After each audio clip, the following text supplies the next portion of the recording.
언제 어디서 일어날지 모를 화재 사고. 예방만이 최우선입니다. 화재 예방 훈련입니다. 학생 여러분, 모두 선생님의 지휘에 따라 하던 일을 모두 멈추고 질서 있게 대피하도록 합니다. 화재가 났을 때 혼자서 행동하지 말고 선생님의 지도에 따라 질서 있게 화재 장소를 벗어나야 합니다.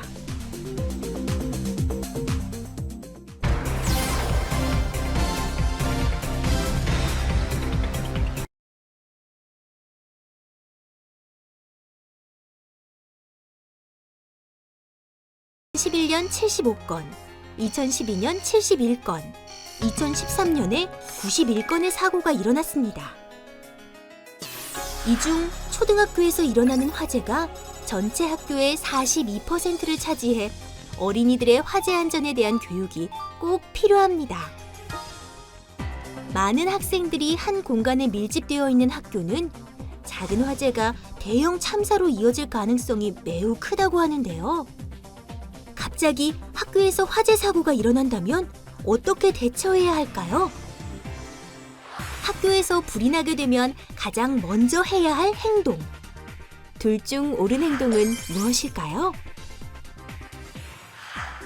행동 1. 큰 소리로 다른 사람에게 알린다. 행동 2. 최대한 빠르게 건물 밖으로 대피한다. 둘 중에 옳은 행동은 무엇일까요? 옳은 행동은 화재가 발생했을 때 큰 소리로 소리치거나 주변에 비치된 화재 경보벨을 눌러 다른 사람에게 신속히 알려야 합니다. 하지만 아직 대피하지 못한 친구들이 있을 것 같습니다. 불이 어째서 난 거지? 빨리 원인을 알아서 불을 꺼야 되는 거 아니야? 일단 빨리 여기서 피하자. 그래. 근데 강당에 있는 애들은 어떡해? 이럴 때는 어떻게 해야 할까요?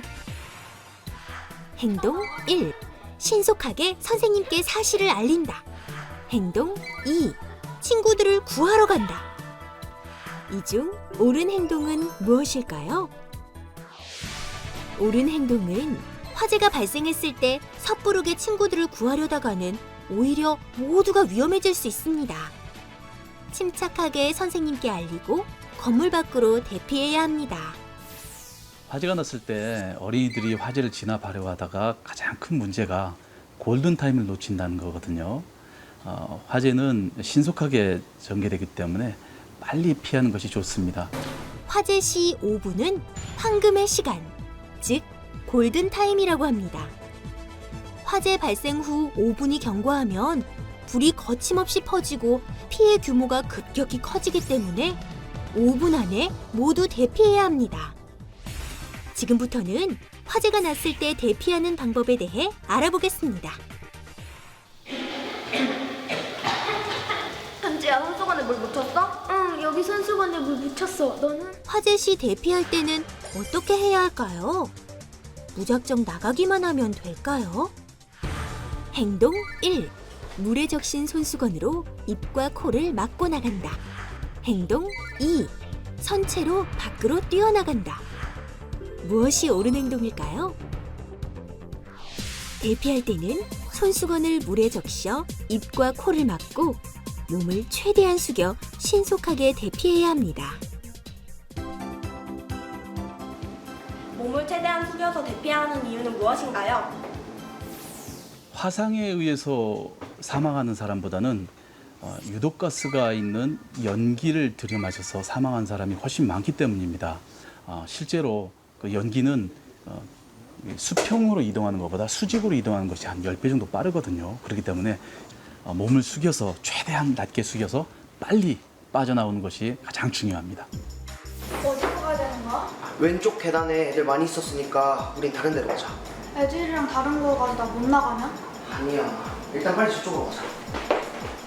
학교에서 발생하는 화재 사고는 화상이나 질식보다 당황해서 이리저리 헤매다가 생기는 2차 사고가 더 많이 발생합니다. 그러니 사고에 너무 놀라지 말고 침착하게 밖으로 나가야 합니다. 그 현장에서 이 연기가 가득 차 있고 뛰다 보면 계단에서 넘어지다 보면 도미노 현상으로 해가지고 화재보다도 더 넘어져가나 그래서 압사가 돼가지고 그 인명피해가 생기는 굉장히 많습니다. 일단 침착하게 뛰지 않고 좀 빠른 걸음으로 평상시에 비상구가 어디 있는지 이거 알아두는 것도 굉장히 중요합니다. 만약 불길이 갑자기 커져서 밖으로 대피하지 못하면 어떻게 해야 할까요? 행동 1. 옥상으로 올라가 도움을 청한다. 행동 2. 화장실 같은 곳에 도와줄 때까지 숨어 있는다. 둘 중에 옳은 행동은 무엇일까요? 옳은 행동은 불길이 커져서 밖으로 나가지 못할 때는 신속하게 옥상으로 올라가 바람을 등지고 도움을 청해야 합니다. 화장실처럼 밀폐된 공간에 갇히게 되면 연기에 쉽게 노출되기 때문에 질식의 위험이 있어요.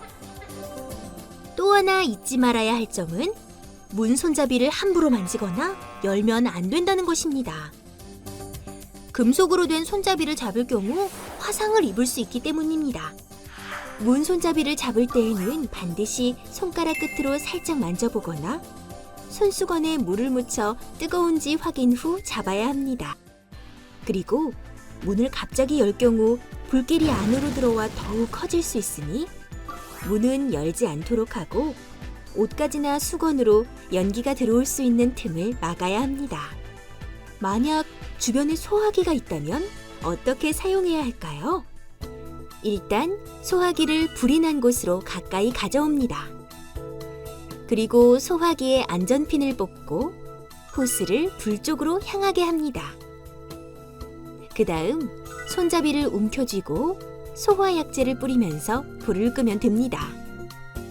소화기는 어린이가 직접 사용하는 것보다는 주변 어른에게 도움을 요청하는 것이 좋습니다. 만약 옷이나 신발에 불이 붙었을 경우에는 어떻게 해야 하나요? 화재가 나서 신발이나 옷에 불이 붙다면 대부분 사람들은 당황하기 마련이죠. 가장 중요한 것은 당황하지 말아야 돼요. 당황하지 않고 바닥에 엎드려서 신속하게 엎드려서 두 손으로 눈과 코를 가린 후에 바닥을 둥글게 굴러가다 보면은 불은 자연스럽게 꺼집니다. 지난해 김미자 씨는 갑자기 집안에서 부탄가스가 터져 큰 폭발이 일어나 사고를 당했습니다. 아직 병원에서 화상 치료를 받고 있는 그녀를 만나 당시 상황을 자세히 들을 수 있었습니다. 제가 지금 얼굴하고 목하고 반바지하고 반팔을 입었거든요. 그래서 여기에서 이 손이 지금 심하고요. 그리고 다리, 무릎 위에 한 뼘에서 그 복숭아씨까지. 김미자 씨는 간신히 주변의 도움으로 목숨은 건졌지만 전신에 화재로 인한 화상을 입고 말았습니다. 이분은 이제 아직까지는 이제 피부가 한번 확 벗겨지고 손상을 받았기 때문에 아기 피부처럼 약하다고 생각을 하시면 되는데 그렇기 때문에 일상생활 하기가 조금 힘들죠. 왜냐면 이게 자외선 같은 데 노출이 되고 하면은 찌글찌글해질 수도 있고 색조 변화도 생길 수가 있기 때문에. 단 한 번의 부주의로 화재의 위험을 뼛속 깊이 느낀 김미자 씨가 학생들한테 꼭 당부할 말이 있다고 하는데요. 저도 순간적으로 실수로 더 세밀하게 그 쓰레기를 분리를 했더라면 이런 일이 일어나지 않았을 텐데 그 방심한 게 이렇게 오랫동안 고통이 오는 줄을 정말로 여기서 뼈저리게 느끼거든요. 어쨌든 어떤 일을 하든 간에 신중하게 아이들이 그런 거 혹시 뭐 장난으로도 하지 말고 그런 위험한 것들을 보면 좀 어른한테 갖다 주고 좀 이렇게 했으면 좋겠어요. 화재는 잠깐의 방심으로 순식간에 발생하지만 몸과 마음의 상처는 평생 지우기 힘듭니다. 그만큼 화재는 무시무시한 재난입니다. 혹시라도 갑작스러운 화재의 위험에 처한다면 먼저 재빠르게 사람들에게 알리면서 밖으로 대피해야 합니다. 그리고 최대한 침착하게 소방서에 전화를 걸어 화재가 발생한 정확한 주소와 화재의 규모가 어느 정도인지 알립니다. 언제 어디서건 불장난은 절대로 하면 안 됩니다. 화재의 시작은 작지만 끝은 대형 참사로 이어질 수 있습니다.